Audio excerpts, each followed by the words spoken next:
Hey everybody, welcome to episode 102. Yeah, 102. We're in the second 100 here. Um, this video I'm going to do a kind of a personal one.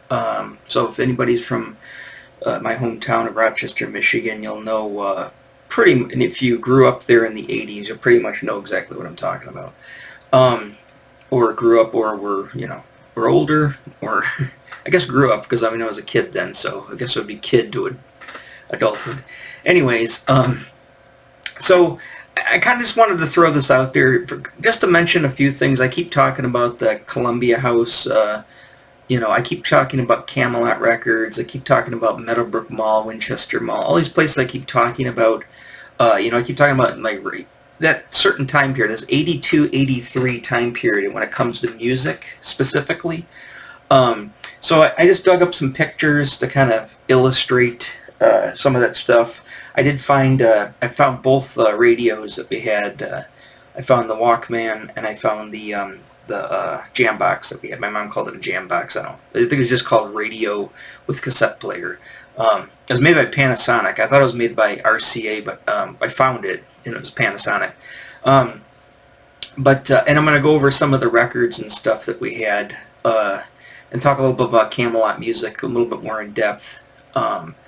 Kind of tell you some stories, some accounting of that stuff. So if you're like that and you want to, get a little bit deeper in and at least see more of a visual representation of what I keep talking about, because everything that I'm talking about, outside of obviously the physical media, you could still buy vintage equipment, but outside of the malls, yeah, they're gone. They've been gone for a while. I found there's not a lot of pictures online, and I did find a few. They're kind of the same pictures I've seen before, but I doctored them up a little, blew them up a little bit, because they were small pictures, so you could see them better. So I'm going to put those on there, and we'll go through those. But of course, let me. If you missed it before in the other videos, let me just go back to let's say 1982. I actually didn't get a picture of the Great Oaks apartment complex. That's still there. You can go online and look at that on Google Maps. It's right in Rochester, right on Walton Boulevard, right across from what was called Crittenden Hospital, because that's where I was born back when it was called Crittenden, and now it's called Ascension or something. Keys to Ascension, some Yes album hospital, fill in the blank hospital. Anyways, yeah, so I'll go through that. So like I said, my sister, like I said, we had those 8-track tapes. I'll do the 8-track one later. I'll kind of do a deep dive on the 8-tracks. But for now, let's cover the cassettes that I had and my sister had from that 82, 83 era. These key albums, too. And then, with a Columbia book, I got a couple of ads from 83 for Columbia books, or Columbia Records, the Columbia House Record Club. But I couldn't find an 82 one, which has listings. So if anybody has like an old magazine from 82, or even a comic book or whatever, if you have any of those old magazines and you have an ad for the 82 Columbia House, I don't think BMG was around at the time. Maybe it was. But specifically that Columbia House, see if you can find, if you have something like that. Scan it in if you can, or take a picture with your phone. Send it to me at my address there at mastabas2112@gmail.com. That's mastabas2112@gmail.com. That's my main email. So if you got a picture, send it to me. Just curious. And if you are from Rochester and you know about all this stuff and you've got better pictures, you've got your own pictures. Maybe you worked at the mall. Maybe whatever. If you got Polaroid, doesn't matter what it is. If you got anything like that, I encourage you to throw it up on the internet, just on whatever you've got, whatever platform, Facebook, whatever, just to get those images out there for other people to see who grew up in that area. But specifically, if you want to send them to me, that'd be great too, and I'll throw them up there and get them out there. I just think keeping as many photographs, especially like people had Polaroids back then, or Kodak discs and stuff. They're at work. At work and they're screwing around or whatever. Obviously, appropriate photographs. But if you had photographs of that time period in those stores, those malls, any of that stuff, yeah, by all means, get that stuff on the internet. I think there should be more of that, for a visual archive for that stuff. I mean, there's so many places you think of, and you go to look online, and it's so hard to find them, especially in your hometown. You might find a mall from that had the same name that's halfway across the country or whatever, but it's not the same mall. So I just encourage you to do that. Um, I encourage you to do it. Get as many photographs of anything that's of days gone by and get it out there online so people can, view that stuff, as far as, walk down memory lane, which I seem to do every day. Um, so yeah, let me get back to the book club and those tapes. So, like I said, we moved in. My mom and moved out of the family house when they got separated, and they moved into Grid Oaks. She moved into right on Ironwood, right in the corner of Ironwood, which goes. Ironwood's like the main road that kind of runs through Great Oaks, like the pool and the office is here. And you get to it off Walton Boulevard, across from the hospital. And then there's a Lutheran church, I think, or a Methodist church, or whatever, across the street, like a school church. And then you go down Ironwood, and then we were the second to last, because the last one was actually a friend I went to school with, his townhouse, but the apartments, which had like the breezeway, the front breezeway, was the second one in, and that was butted up. That's like pretty much butted up against Ludlow Apartments, because Ludlow was another apartment complex over there, and then there was I know it was called Rochester Place for a while, but they had a different name way back then in the 80s. It wasn't Rochester Place Apartments. It was called. It wasn't Ludlow either, because Ludlow is a very small, just two-building complex, and that all overlooked the street of Ludlow, which was the Rochester Municipal Park. So I'm just kind of trying to do my best to kind of illustrate that whole area, so you know what I'm talking about. Because, like I said, I mention this stuff a lot, and it's it'd be better for you to have some context of what I'm talking about. But not. Some people don't care about that, but I mean, I like to throw as much detail in as possible. And anyways, so we moved into there, and like I said, my sister had just joined the Columbia House Records and Tapes, and she got a handful. I've got I remember pretty much all of them. I'm probably blanking because I know she got 12 for a penny. I found at least 6 to 8, I think. So I might be blanking on some of them. I don't know exactly what she got. I mean, I can't remember exactly. This is just the best of my recollection, which is pretty good. But yeah, so like I said, we had that little jam box, and I remember going through the Columbia House ads all the time, though. Even myself is like, oh, I want to do this too. Of course, my parents said, no, we can only do 1 per household. It's like, I don't know if that's true. I think you can do 2 per household, different names. Again, you're not giving anybody any. I've abused Columbia House's 12 albums for a penny. I think 3 times in my life. As an older kid and into my adulthood. So I know all too well that that kind of strategy, which I don't condone that. I haven't done it in years, but I mean, that was just something that, that I did. But once I realized, it's like, hey, you send this, they give you all these albums for a penny, but you don't have to give them any, like, important information, like your social security number, just your address. And then, I moved so many times, I had so many addresses that I could keep doing this and getting a bunch of records. I did it with the book, I did it with Science Fiction Book Club, and then, of course, I never fulfilled the obligation to buy the 2 in the next year.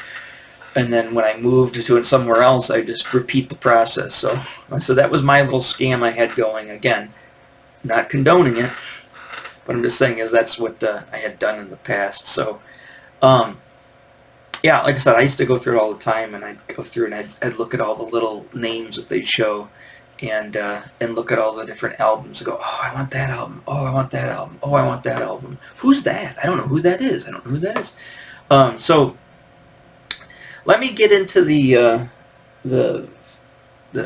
little folder of images I got. Like I said, I tried to doctor all these. I'm going to start doctoring my images up and blow them up bigger, because I can use it in my my illustration software. I can actually blow these up and make them a little more crisper and not lose a lot of the a little bit of the resolution goes away the bigger you go and how small the image is. But if it's like a, you know, like a 500 by 500 pixel image, you know, I can blow it up to like 1500 by 1500 without really losing much. So let me switch over to the other screen and we'll go through those. And of course, I want to mention the. I'll put these on the just as little things on the. What do you call it? The thumbnail. I'm sorry, thumbnail. Just to make some thumbnails up. But so let's go to the radios first. So the first one. This is the exact radio he had. So it was a Panasonic. I can't remember. I know the numbers. I wrote it down. But that was the exact radio. That's the radio that we used to drag to the Great Oaks Mall pool. Great Oaks apartment pool. That's the one that I used to play, you know, Asia, Journey, Foreigner, all the albums I'm talking about from the 82. Some of the 83 ones, obviously, we didn't, because we weren't living there in 82, but most of these ones I'm talking about, that's the radio that we used to play them out of. And like I said, there was a microphone input. I've got another kind of image of it here. And does it show it? I did blow it up. I think it's on the very back. It's back here. Or it's on the side. No, it's on the side. That's where it was. You can't really see it there because I don't have a good side picture. But on the side, they had like your headphone, you know, your 16th inch, sorry, your 8th inch headphone stereo, headphone jack, and then they also had a mic, which I believe was just a mono mic because it was a mono speaker. And you could put a tape in there, hit record, and if you didn't want to record, you just wanted to play your, you know, amplify your voice to this radio, you keep it on pause because it's getting ready to tape your voice, but it'll start, and you can adjust your level, your volume, and everything. And then you could talk until we had this little realistic microphone, you know, with that kind of jack, and it had the little on and off switch. Not the best quality microphone, but that's all we had then. And I would walk around with the radio, and I would try to sing into it. I would just start talking like I'm doing now. I would just like I'm making tapes, and I would, and then if you did, you have tape in there, and you hit. I think you had to have a tape in there. I think that was the whole trick. So you used to always have to keep a blank tape on hand because I don't think you could hit record and pause if there wasn't a tape in the deck. So you put a tape in the deck, you did that. But again, if you wanted to, you could just hit unpause and you'd start recording, and it would record whatever, you know, you're hearing out of the speaker. And like I said, I had this little speaker. This radio is about yay big. So I'd say the speaker is maybe a 4-inch speaker. I thought it had a tweeter in the corner, but I must have just imagined that. There's just this driver here, and that's it. Which is, I think it's just a woofer. But you know, it's funny because this is metal, and you couldn't really see in there very well. I used to do things like that. You know, as a kid, I would just be observant to all these little details on things. And I remember somebody I knew had like the ones where the speakers, the mesh, right? They had ripped off the mesh to their jam box, and when they're playing, they were sitting on. I remember they were sitting on the bus, and they had it on their lap, and they were playing. I don't know. Can't remember what band they were playing. Probably some 80s metal band, and you could see the cone. You could see a little paper cone moving, and I was like, I remember he was sitting there. He goes, "Put your finger on there." I put my finger on there, and it'd be poof, poof, poof, poof, poof. I'd be like tapping away with the drums to the beat. And I was like, "Oh, that's so cool!" I was just obsessed with that. Like I just wanted to see speakers move like that. I gotta see the speaker move. I just loved that. But it probably was moving in this thing back in the day. But it was like I said, it was a metal mesh, and yeah, I used to take everything apart too. I don't think I took this radio apart. I know I took a couple other radios apart, much to my parents' chagrin. But I do remember this too. If you look on the back here, you pull off the battery compartment, and that's where you could hide the cord in there. I mean, that's kind of common practice. I think this was a reset switch for the breaker on it, I think. But yeah, that's the radio. So there was the radio, and then here was the Walkman. It's the same one, it's just two different pictures of it. But anyways, that was the Walkman that my sister had. I think the other Walkman had the like little black edge on the side. This one, I don't know if this was the first Walkman or was the second one, but it was, my sister got it in probably 81, 82, right around that same time. I think we bought that little Panasonic at the same time too. Actually, no, the Panasonic was my mom's because when she lived, she bought it because when she worked at the Great Oaks, because before they got divorced and separated, she was working there part-time cleaning the apartments. And of course, she wanted a radio going while she was cleaning, so she bought that radio. And she must have bought that in, I'd say 80, 81, somewhere around there. This one, I know my sister got the Sharp stereo, but I think that was like I don't think that was until 83 she got that. Because I think she got it her senior year in high school. But she had she got this, and I would say she probably got it there 81, 82. I don't know exactly when this model came out, but that's the exact model. Like I said, it had a record on it too, which not a lot of tape players back then did, but it had a record, so you could, and it had a little microphone on the side of it, the little grill for the microphone. You could record your voice, because I think that's what she would also do. She'd also record like her notes for school on there on tape. And of course, there's just one more thing where I could sit there and just record it and talk to it and, hear myself back. And I still hate my voice when I play it back, but I could hear it back. So there's the Walkman. Like I said, same picture. They just got the original sticker still on it there. This one's pretty beat up. Oh, F1. Wait a minute. No, these are both different. All right, so I'm going to say this was still the one. That's definitely it. This is very close, but I don't remember the F1 on the side. Oh, wait.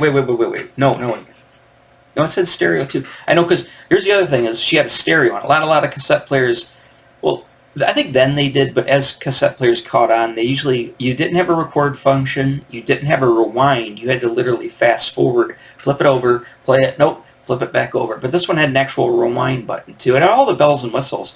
But it also has AM, FM stereo, so it was a transistor radio too. And don't quote me on this, but I believe it also had an external speaker. But I could be wrong on that. I might be thinking of that little thing my mom got later, like the next year, which I think my mom used to be in like all these clubs and stuff. Like she did all the pyramid scams, like the Tupperware parties. She did like a toy party. I don't know if she ever did the sex toy party. I think I wouldn't put it past her, but I don't think she did that. I think she did the Tupperware. She did a toy party. I think she did a candle party.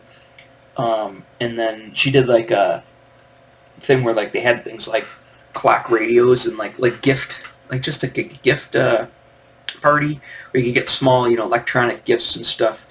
Nothing of really any good quality. It's all Chinese junk that they bought out of a catalog. That's where remember my survival knife, my Bowie knife from my Rambo. Well, the cheap version with the compass on the end. It was from that, because she used to get these envelopes with all these ads in it, and she had to pick like 20 items out of this thing, and she'd write the company back, and then the company would send her a box with all 20 items as demo items, and she could keep the demo items. And I told her, Mom, you got to get the knife. She's like, well, nobody's going to buy it. And I'm like, I know, but I want it.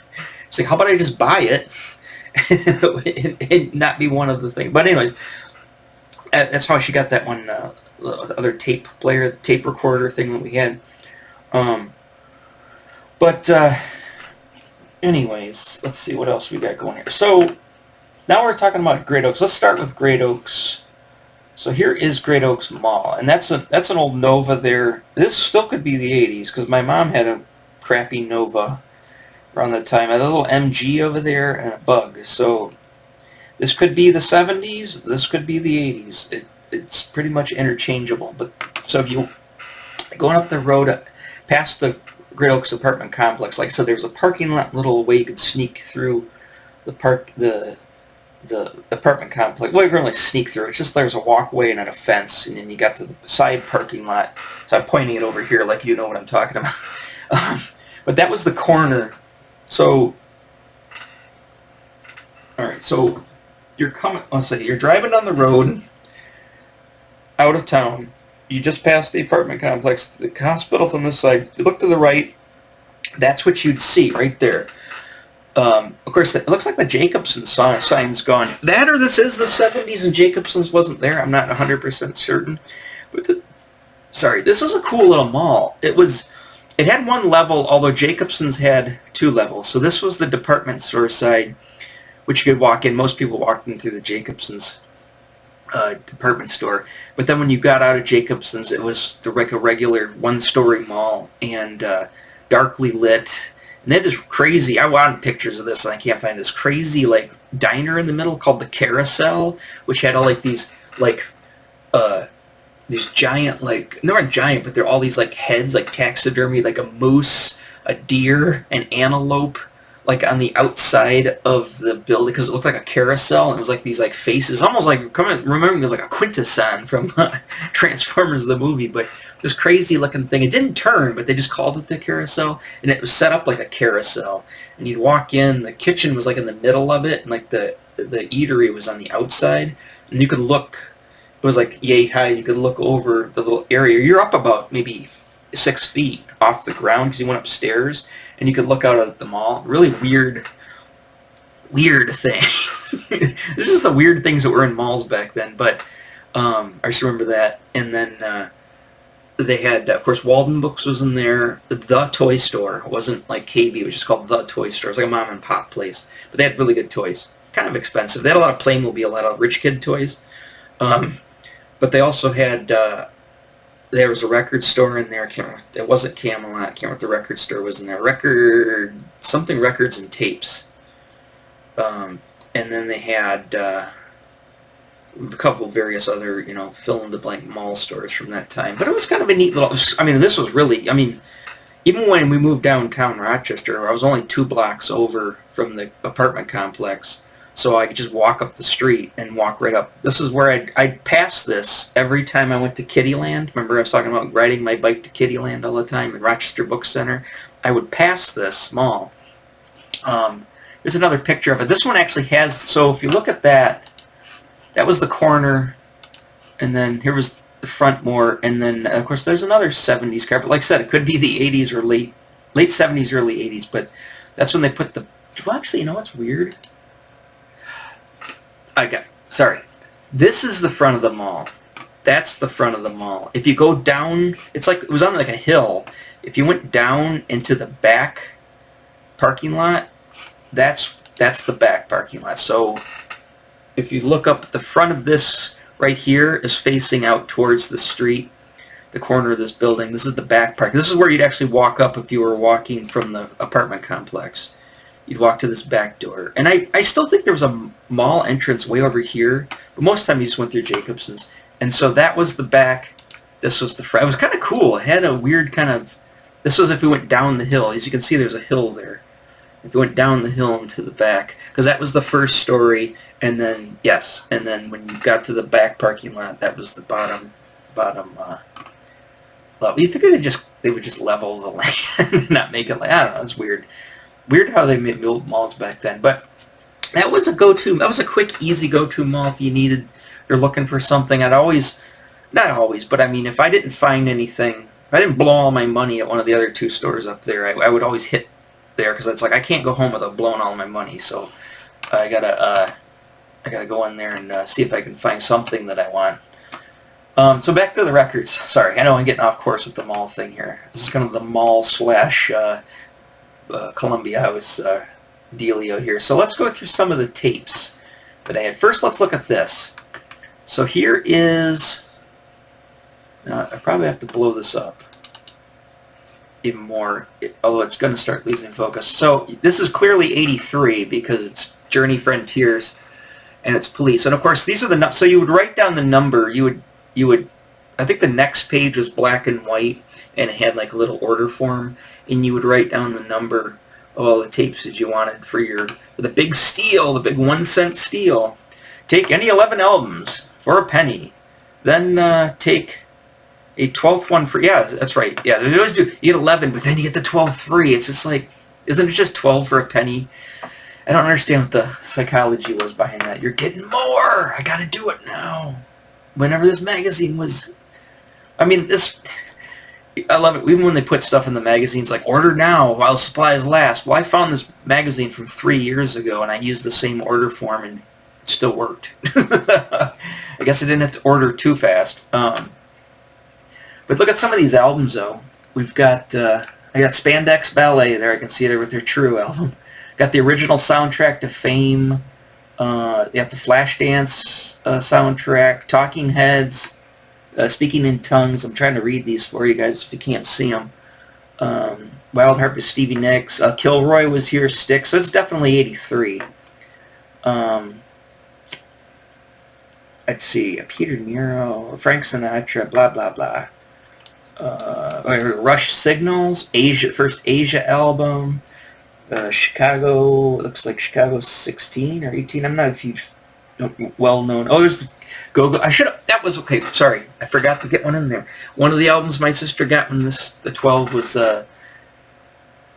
Wait, which one's Vacation's the one where they're on the Go-Go's album where they're on the jet skis or the water skis, right? And then there's the one where they just got the towels and like the mud masks and the towels in their head. Isn't that one called? That one's not called Vacation.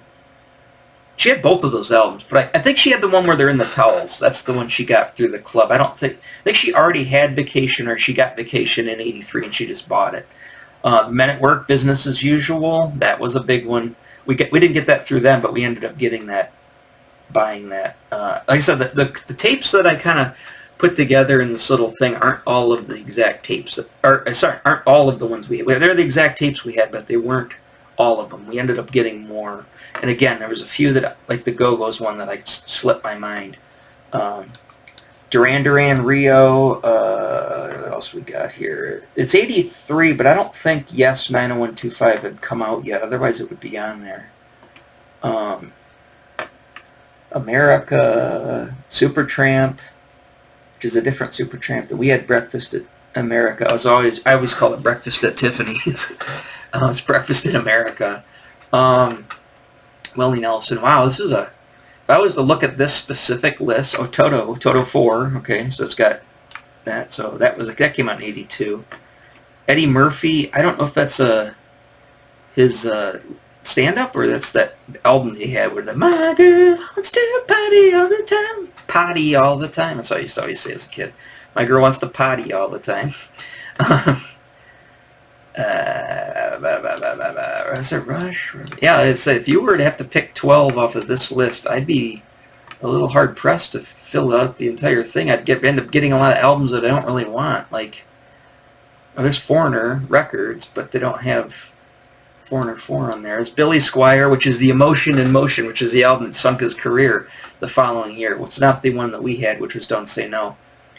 Like I said, I'm not going to pull them up, but I've gotten a few of the albums we had from this list. I got them on record now, and that I'm specifically putting that collection of albums together because of that tape, stuff we had.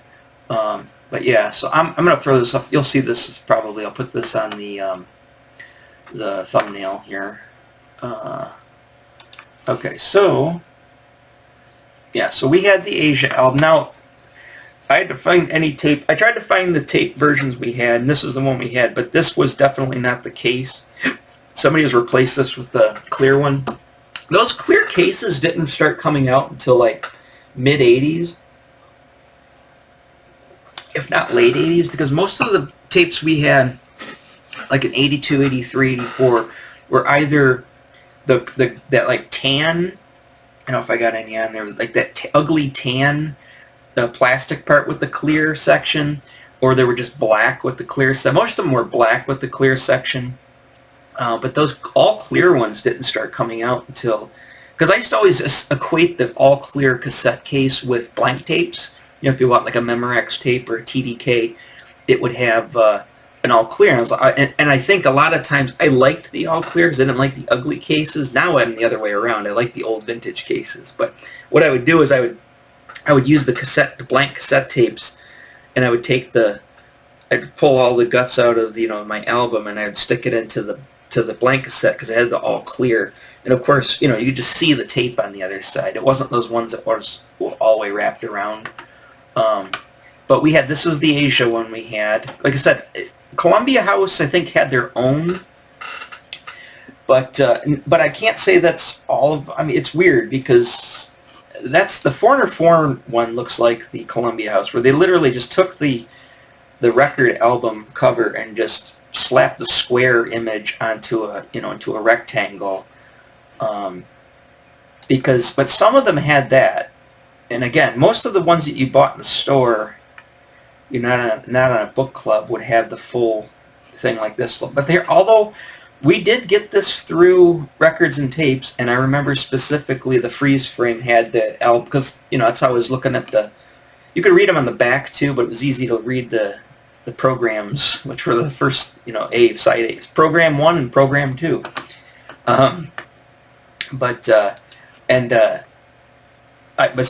my, what do you call it, my Iron Maiden Peace of Mind that I had to buy myself, I bought that at, I couldn't find pictures of Full Moon Records. I got Camelot picture, but I don't have Full Moon. Full Moon was a record store. It started off across the street from the high school, next to this camera shop. I still love going into that camera. I used to love going into stores as a kid. Even if it was stuff, it just blew me away. I went to a camera store, right? And so I'd look at all the cameras, all this really expensive camera equipment. You know, it's like, oh, they got a video recorder. And I just would dream. Like, you know, if I was rich one day, and I'd literally sit there on my bike or walking home the whole day going, you know, if I won the lotto, what would I buy? Oh, I'd have to buy that one camera, and then I'd go over to this store, and I would buy that computer. And I'd literally just, like, spend my time walking to and from these stores just daydreaming. I'm surprised I never got hit by a car. Just daydreaming about, you know, if I had money and I was rich, you know, what I would buy and what cool things that have. And I love the smells. You walk into the camera store and it had a camera store smell. You walked into Radio Shack. Radio Shack had that new radio smell. You know, you walked into the record store. Record store smelled like plastic and paper. You know, and like I said, I mean, I was a weird kid. I mean, it's like my son's the same way though. But I would go in and I would through all my senses, I would just take in all this detail. And that's why I think I remember some of this stuff so vividly, is because it's not only burned into my vision, you know, it's burned into my, you know, my olfactory nerves, it's burned into my hearing, it's burned into, you know, sense of touch, you know, tactile stuff. That's why I always think about, you know, like the grating on the radio, you know, the stuff like that, or you know, manipulating the Walkman, you know, or manipulating the record and hitting the record and thing. All that stuff, I mean, it's not like I'm some, you know, Kwisatz-Haderach or anything like that. It's just literally, I mean, I'm sure a lot of people do this, but it's just, I was really hypersensitive with that stuff. It's probably because I was autistic and I never knew it, so, because I think I think a lot of those traits are for autism. So I used to do it all. You know, I'd talk to myself, I'd repeat the same thing over and over and over again, couldn't get it out of my head. All those are signs of mental illness, which I must have had countless ones. But anyways, let's see, let's go back to, so while we're talking about record stores, so let's go up the street farther. Now this was a hike. If you were walking this, it was a ways to walk. If you're on your bike, you could do it, but it was still kind of, I don't know if I want to go all the way up to Meadowbrook on my bike from downtown Rochester, or I never rode to Meadowbrook when I lived at Great Oaks. I don't think I ever ventured out that far. I didn't have the balls to venture that far. It's not that I couldn't do it, because I used to run around all the time. My parents never knew I was. I just personally didn't have the balls to do it. So I don't think I got the grapes to do it until we lived down like 83, 84. Then I ventured out there a few times, and it was just, oh God, this is a lot of work. I tried walking it a couple times. I was like, no, not going to do that again. So if you walked up there, I found a close up on the entrance, but it's tiny picture. But this is 1978 because it's stamped that. So this, interesting. That's interesting. I didn't notice that until now. So this specifically, remember when I talked about 1978, getting into KISS, you know, and starting kindergarten, right? That's what the cars looked like. at the time. These giant boats. Of course, some Jeep slut out there with their Jeep. Actually, my 4th grade teacher, Mrs. Kilway, she had a Jeep. She was questionable too, as far as her. Mr. Canley, my 6th grade teacher, he's like, I don't know about that Mrs. Kilway. She's something else. I kind of know what he's talking about now. She had her Jeep. I just remember one time we were supposed to go to the zoo in 4th grade, and I said, why don't you just drive us down there in your Jeep? She goes, A, I can't fit the entire class in my Jeep, you dingbat, and B, I'm not driving to Detroit in my Jeep. It's weird. She said that. I guess afraid she'd fall out of it or something. I don't know. But, oh, actually, no. It's because you could break into Jeeps really easily. That's probably what it is. She was worried about people breaking into her Jeep down there. But anyways, Broncos, or even the Prospector, I think was the GM version of the Bronco. It was called the Prospector. Or it was called the... I can't remember what the GM one was. And then the Ford was the Bronco. Actually, that's not a Bronco. That's just a pickup truck with a cap on it. The Bronco and those are actually the SUVs back in the day. But most people had these giant boats. I think there's a Thunderbird there. Or I mean, it's either a Grand Torino or a Thunderbird. Sorry, I'm just looking at the cars. But that picture was taken the same year that my dad... See the medians? See those medians here? Don't ask me how. There's a couple more. I think we're the one over here. We would go in this parking lot and we would watch the fireworks at 4th of July that were going off at Meadowbrook the amphitheater across the street, where I swear I saw Rush, but I didn't see Rush there. I did see a bunch of other bands, Thompson Twins, Air Supply. But anyways, right across the street there, we would sit there. I remember we'd get blankets and we'd sit in the car, in July, and we'd sit there with the windows down in the AMC Eagle, because the AMC Eagle was brand new in 1978. Still had new car smell. Well, sort of, because my dad bought it from the rental place, which was weird. But anyways, we'd sit in there, and then for some reason we went to leave, and of course my dad and mom were probably yelling and screaming at each other, and he wasn't paying attention. He drove right over one of these, and it perfectly fit. The wheels on one side, the wheels on the side, and it bottomed out. And even that car was, my dad tried to put it in the 4-wheel drive, little switch on the dashboard. It wouldn't. The wheels were literally spinning. It bottomed the car out on there. So we had to get the tow truck. My mom was yelling. Oh, it's just a thing. Remember that to this day. But that was that same year that this photograph was taken, which, I just found this online.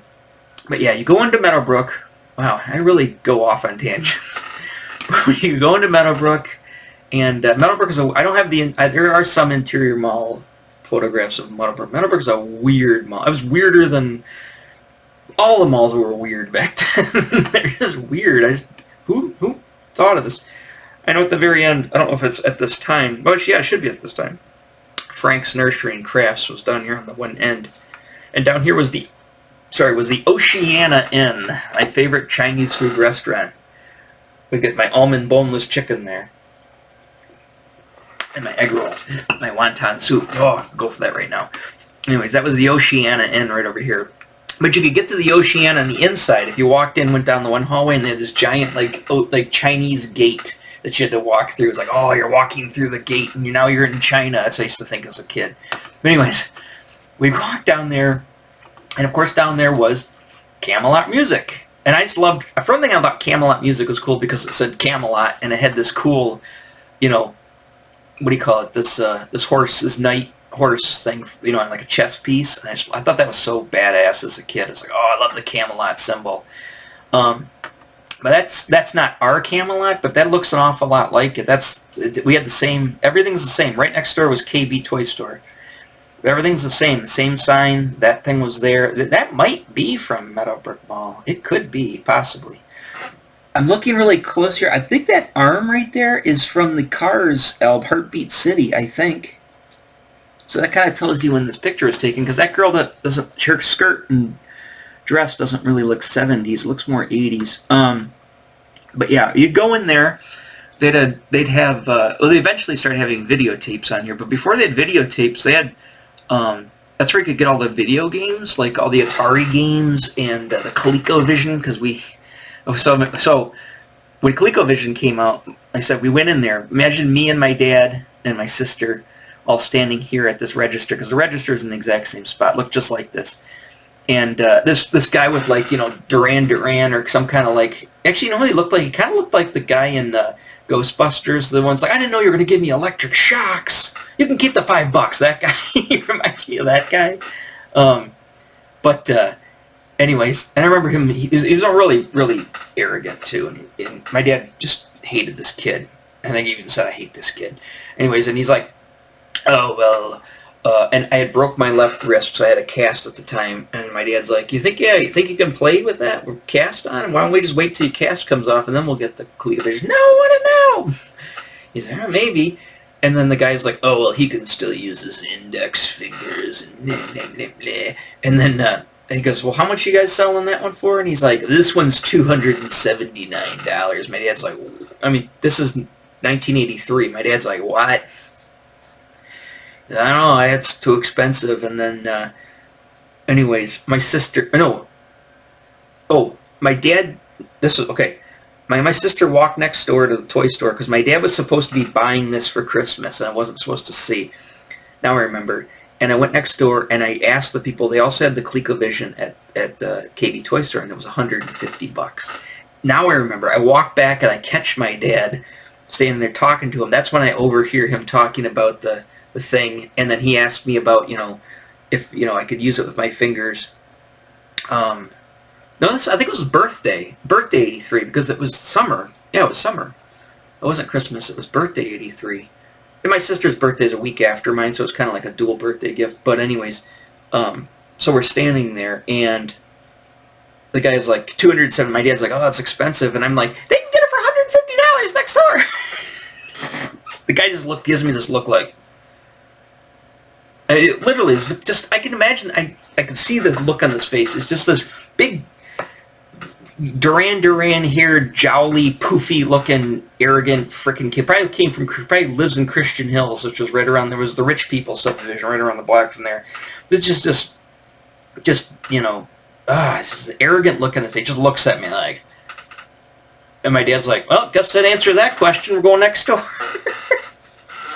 That's funny. I remember that. Such a funny experience. Anyways, so we ended up getting it from KB Toys next door, and that's when we got the ColecoVision. I got to do my ColecoVision video at some time. Nobody will watch that either. But anyways, so yeah, I remember this. This is where I got this record store. As you can see, they had like these little displays, the sale displays. Those are all LPs there. But they also had an 8-track bin, and in the 8-track bin, that's where I found the what do you call it? Ace Frehley album on 8-track for 88 cents. I think it was, my mom was with us, and then she's like, you know, it's only 88 cents. Let's get it. And what else did we get there? We got, I got lots of stuff there. That's where I bought Yes Years. When I talk about the Yes Years videotape, I bought that there. I mean, I could be here all day telling you all the stuff that I bought from the music store, but that was one of the main music stores. That's the one I really like to go to. I mean, like I said, Sears, a lot of tapes my dad was going to, because he had the credit card. We'd go to Sears, and Sears had a good tape and collection set. You know, most places, up until like the 90s and then the internet, most stores, whether it was Meijer, you know, Sears, Kmart, you name it, most places, just like, you know, Walmart today or like Target, even Target back then too, all those places had really good record and tape and video sections, like audio-visual sections. A lot of them were all, like I said, they're all like, it's like you're going into like a porn, you know, like the porn room or something. You had to walk through like a metal, not a metal detector, but like a security gate and go inside of them, because they didn't want kids, you know, pocketing all that stuff and stealing it and taking it out. So it's really creepy, but they had really good sections. But Sears had it. Like I said, Sears, Kmart, Meijer wasn't built yet. Meijer wasn't there. Remember, Meijer Thrifty Acres was still down in 15 Mile and DeQuinder. But Camelot Records, Full Moon Records, that place was in Meadowbrook Mall. I think it was called something Record and Tapes. And then Winchester Mall had the record barn, not the record barn, Tape World.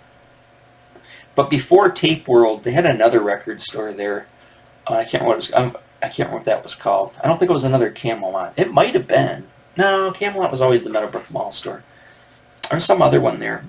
Well, not briefly, but it kind of went away. And then this, don't get me started on record. Was it a tape world or whatever it was? Oh my god. Do I have time for that story? All right, I'll tell you that real quick. So, there's this guy. Everybody called him Mo because he literally looked like Mo from Larry Curly and Mo. He was about this tall. He was about 4 feet tall. He had Mo's haircut. He was this chubby little roly-poly little Mo looking. He looked. Just imagine Mo. And he had this like this like old like chair from like upholstered chair that was just beat to hell, just totally tearing and everything. And that's what because he had a walker, and he would just sit there in this chair the whole time, right? And he'd never get up unless he bought something, which was very rare. And he didn't want to get up either, right? And I just remember he'd just say the weirdest things to like kids when they walk in. Like we'd be looking through albums like this, like, "Are you kid?" And they had like a New York accent. "You kids gonna buy anything and just jack off?" Jack off. That's how he said it too. And just like, might, I don't know. And I remember when the Police broke up and Sting had his first solo album, right? I said to him, "Hey, do you got the new Sting album?" And he goes, "Why would you want to buy that anyways? He sucks. The Police suck. Sting's an asshole." That's how the guy talked, right? It's like he didn't want to sell you anything, so we never really bought anything from him. Just one of those kind of weird... I don't know how... He stayed there forever, too. He must have been getting free rent or something, or he lived there, one of the two. He lived in that chair, he never got up. But his tapes were all dusty. Like, everything was covered in dust in the store. Like, he was the only employee... And it just looked, and it smelled weird in there. It kind of smelled like B.O. and kind of like the guy. It was just a creepy place. I had found out later, there was a kid I went to high school with who was also a questionable fellow. I had heard that was his dad, but I don't know if that's been, that kid left our school to go to Pontiac Central. I don't know how I don't know how he served. Remember Pontiac from the music video?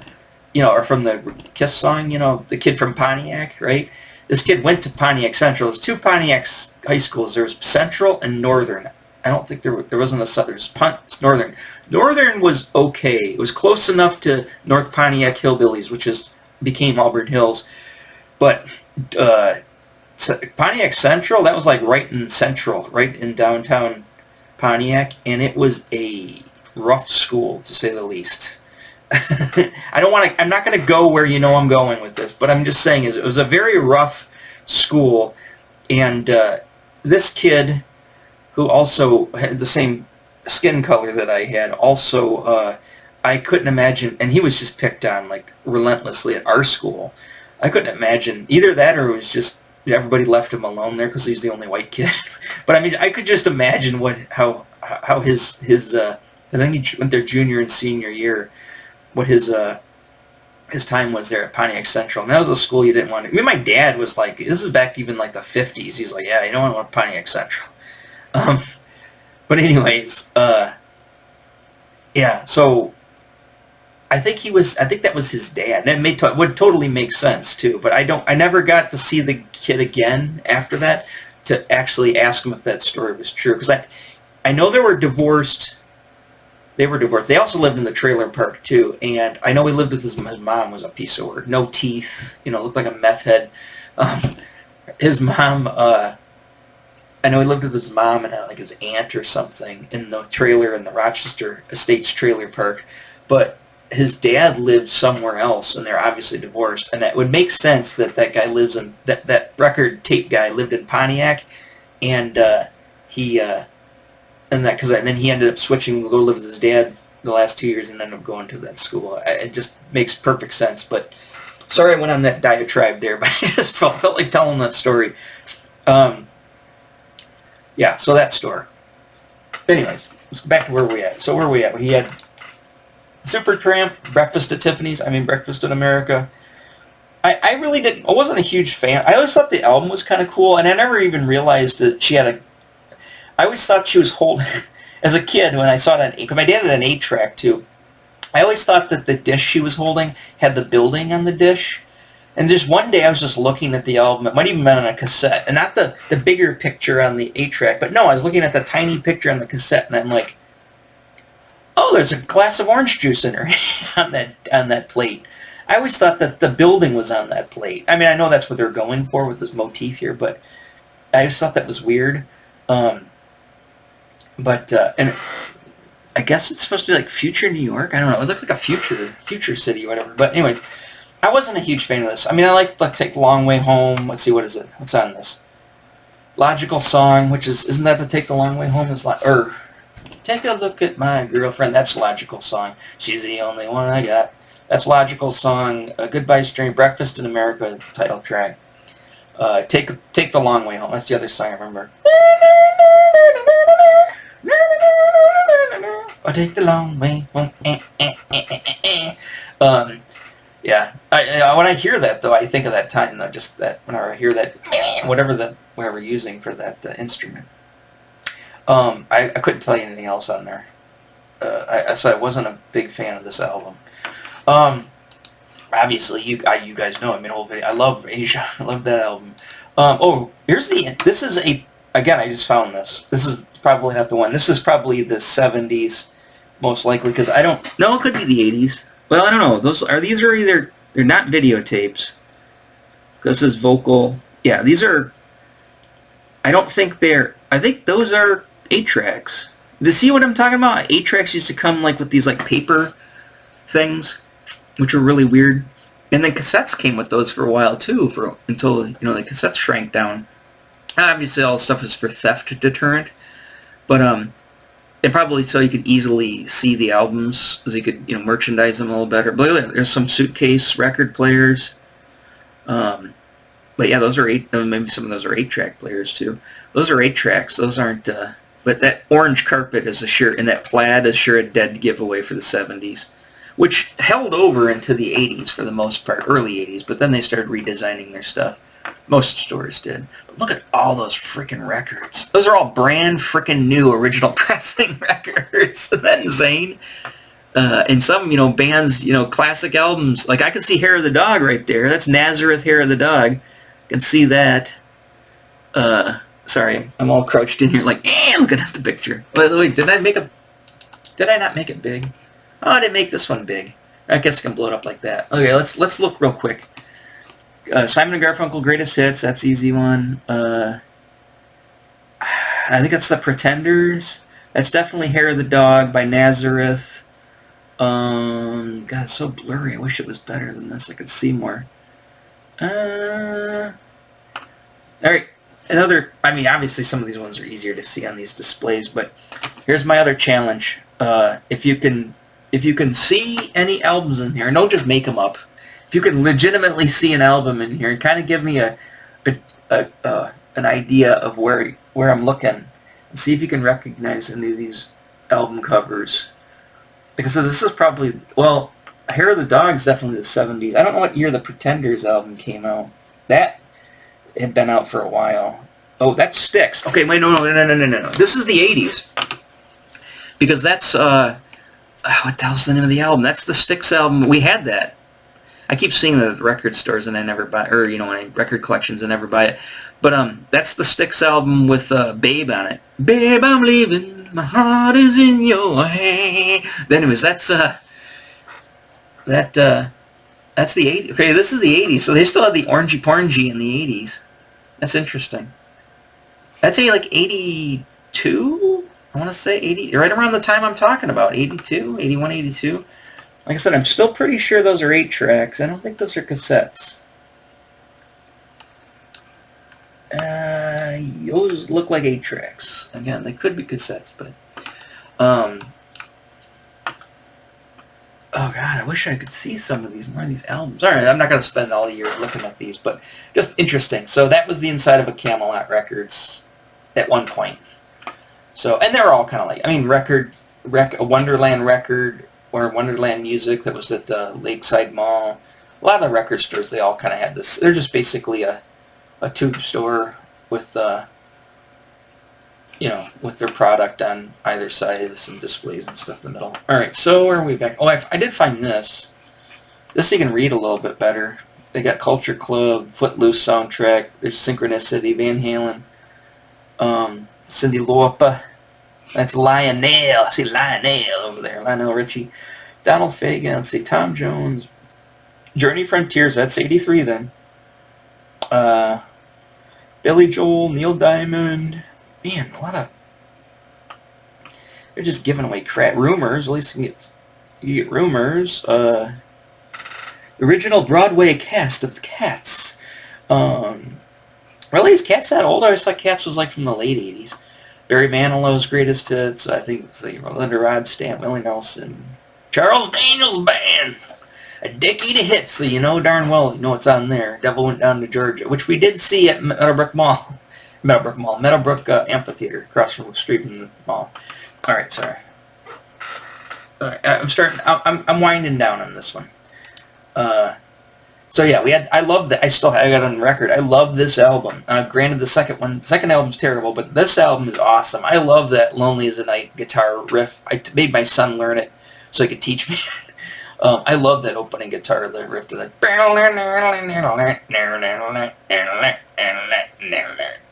Sorry, butchered that. But anyways, I love that opening guitar. That's my favorite song on this album. Is "Lonely as a Night." Lonely as a night. I love that. Of course, it's got the stroke. Everybody doing the stroke. And what else is on there? Oh, In the Dark. Oh God, I just thought of In the Dark, and I just totally had the vibes like I'm sitting in the bedroom at Great Oaks Apartments in 1982. Woo! I got the goosebumps with that one. See how powerful music is? Let's see. I did put, okay, so in 83, because I guess we're technically talking about 83 as well, that's when I started getting my own records. And I told you in the, what do you call it? I thought I put Hysteria on here. I told you in the Hysteria, oh, here's Hysteria. That is, okay, that's perfect. That's the exact copy I had, because it was this cover with that, see that tan, ugly tan, puke-colored baby poop plastic with the white tape. That's exactly how I had Pyromania. And I had that, which had the black one. So, like I said, there's a good...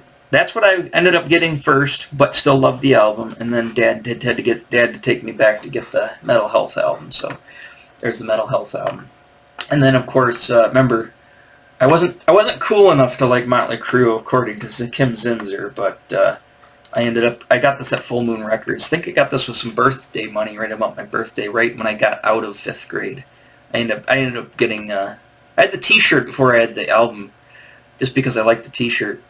It had a pentagram in the back that said "Shout at the Devil." You know, it was all about just annoying teachers and annoying people, annoying parents. Like I said, all my "Kill a Commie for Mommy," you know, all the I just love t-shirts that would just totally piss off the teachers or piss off, you know, other kids' parents and stuff. I don't think you need to be hanging around that Tim kid. His dad's questionable. His mom's questionable. I think he comes from a bad home. I came from a bad home.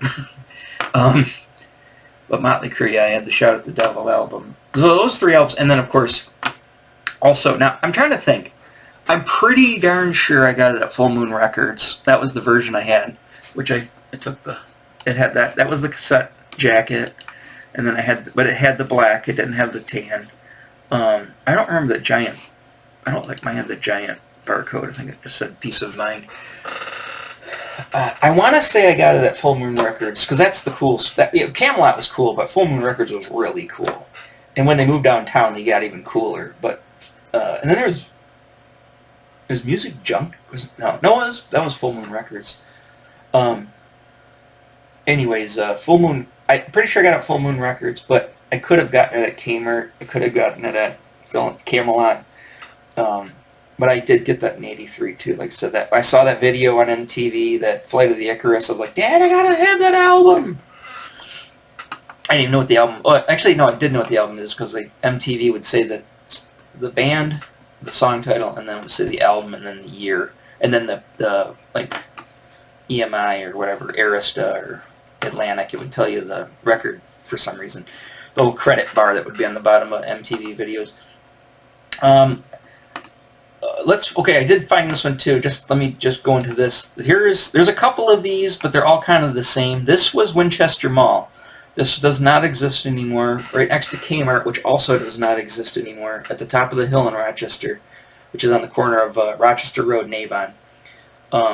That mall is where Things was, Fireside Books, all those places I'm always talking about. That's the East Arcade. So that entrance, here's Kmart.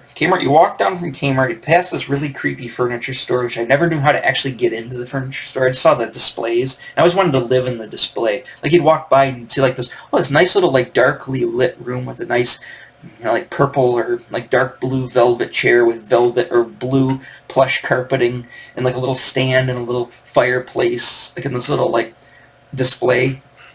I was like, yay off the ground, a glass display. It's like, I always want to live in those. I just want to live in that little room. I just want to live in there. It looks so comfortable. I don't know how. I think there was doors, but and we never went in there. I think it was House of Denmark, and then House of Denmark ended up moving across the street next to the bank, which that's gone too now. I think the store was called House of Denmark. But you could walk into that entrance there. KB Toys down there. There was the sticker store, the old Fireside. But now if you were on the outside of the building, you walked around, there's some some stone benches like those you see out there, with flower beds and stuff. And then you walked and you turn the corner there, because there's like a corner turn there, like a diagonal. That would be that's that entrance right there. But again, I don't know how many times we walked Winchester Mall. And when I was in high school, the big thing was cruising Winchester Mall. People who had cars would cruise. We would be on foot. You could be on foot and walk. You can just walk. And it was just a place where you just walk and cruise and try to holler at the ladies or get in a fight. I remember those. Lots of things happened there. And then the cops started to, I guess they would give ticket to anybody who went around the mall more than once, because they're technically cruising at that point. But we cruised a lot. And then the movie theater was in the very back. So you'd usually start out at the movie theater. What it was you'd go to the mall, you go to a movie. When you got out of the movie, it was like 11 o'clock at night, or 9:30, 10 o'clock at night, and then that would start the cruising on a weekend. And then you'd just cruise the mall. I remember locking my bike up, my Predator, a couple of times to this lamppost, back when I lived in the trailer park, which wasn't far from here. Alright, we've hit an hour, so I think I've covered all the... That was the version of Rush Signals we had, a version of... like I said, they had different plastics, but yeah. So that's pretty much... So this video technically it's Columbia House Records, it's tapes, it's 1982, 1983, and it's Camelot Records, and maybe the malls, I guess. So that's kind of what I'll title this video, and then I'll make up a thumbnail and see what I can come up with. But all right, I'm gonna let you guys go. Thanks for bearing with that pretty long, drawn-out dissertation about nothing. It's like Flying Seinfeld. All my stories are about nothing. This show's about nothing. That's how I do it. Alright, so Transformers the movie soundtrack should be coming soon on LP. I'm going to do a video on that. I don't know what I'm going to do tomorrow. Hopefully it comes, maybe, I should have came by. It might be out there. I didn't hear a knock at the door. Anyways, I'll get that going, and then what else? I should do another Kiss thing to keep the Kissometer going, so people actually come to my site and then not watch videos like this one. Alright, sorry, I'm going to go off on a rant here. So, alright, remember, like, subscribe, do all that stuff. Like I said, any questions, stories, thanks a lot. Thanks to everybody who's been sending me comments and stuff. I love reading the stuff. I love interacting with people. So send me all your, like I said, some albums in there. You're from Rochester. You got pictures, all that stuff. Columbia House advertisements from magazines from 1982 specifically I was looking for. Alright, but other than that, I will catch you guys tomorrow. Alright, talk to you then. Bye-bye.